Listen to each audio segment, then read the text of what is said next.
Christ est la puissance de Dieu et la sagesse de Dieu. 1 Corinthiens 1, 24.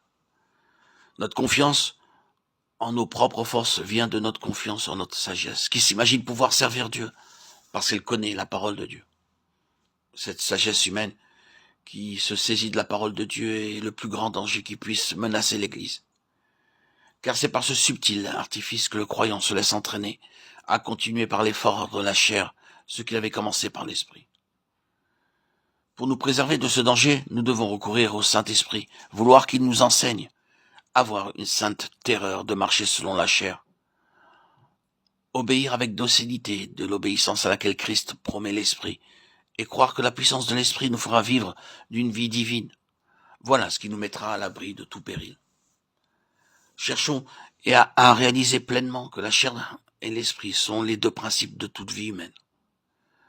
La plupart des chrétiens obéissent tantôt à l'un, tantôt à l'autre, tandis que la volonté de Dieu est que nous ne marchions plus du tout, plus un seul instant selon la chair, mais que nous marchions uniquement selon l'Esprit.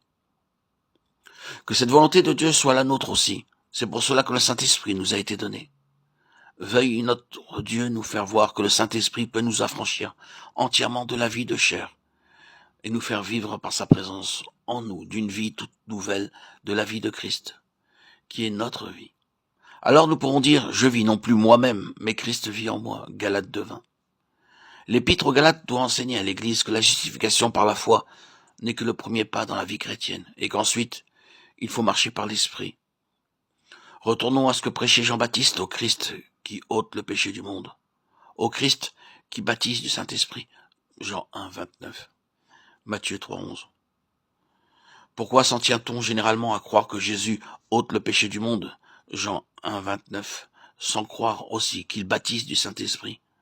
Les prophètes et les apôtres, au contraire, insistent sur le don de l'Esprit, qui est la source de toute vie nouvelle, de toute disposition nouvelle, et qu'il est nécessaire de recevoir pour pouvoir obéir au commandement de Dieu. Les prophètes et les apôtres traitent cette vérité au point de vue moral. De là l'opinion traditionnelle de considérer le don du Saint-Esprit comme le sceau du pardon et de l'adoption, et de croire aussi que la joie et la gratitude produiront alors une vie nouvelle chez le croyant. En partant ainsi, on fait dépendre cette vie nouvelle d'un agent tout psychologique. Et pourtant, cette manière de voir se trouve dans les ouvrages de nos meilleurs auteurs. Les Écritures, au contraire, insistent sur la puissance du Saint-Esprit pour opérer une nouvelle création en l'homme, pour être en lui la source, le principe de toute disposition morale et de toute activité individuelle. Romains 8:2. Christ, portant les péchés, ne fait que préparer la voie à l'entrée du Saint-Esprit.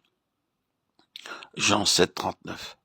La rémission des péchés est sans doute la base de la doctrine chrétienne, mais non toute la doctrine chrétienne. Notre Dieu et notre Père, nous te remercions de tout ce que tu offres à tes enfants, quand tu les appelles à se rapprocher de toi en se glorifiant en Jésus-Christ et en t'adorant en esprit. Daigne réaliser ces choses en nous, soit dans notre vie habituelle, soit dans notre culte. Nous avons besoin que toi-même tu nous fasses voir quel obstacle oppose à cette vie-là, toute prépondérance de la chair, tout effort du moi. Daigne ouvrir nos yeux sur ce piège de Satan. Fais-nous reconnaître combien nous sommes portés à nous confier en la chair, à tomber ainsi dans cette tentation subtile de l'ennemi, à nous laisser facilement entraîner à continuer par l'effort de la chair, ce qui avait été commencé par l'esprit.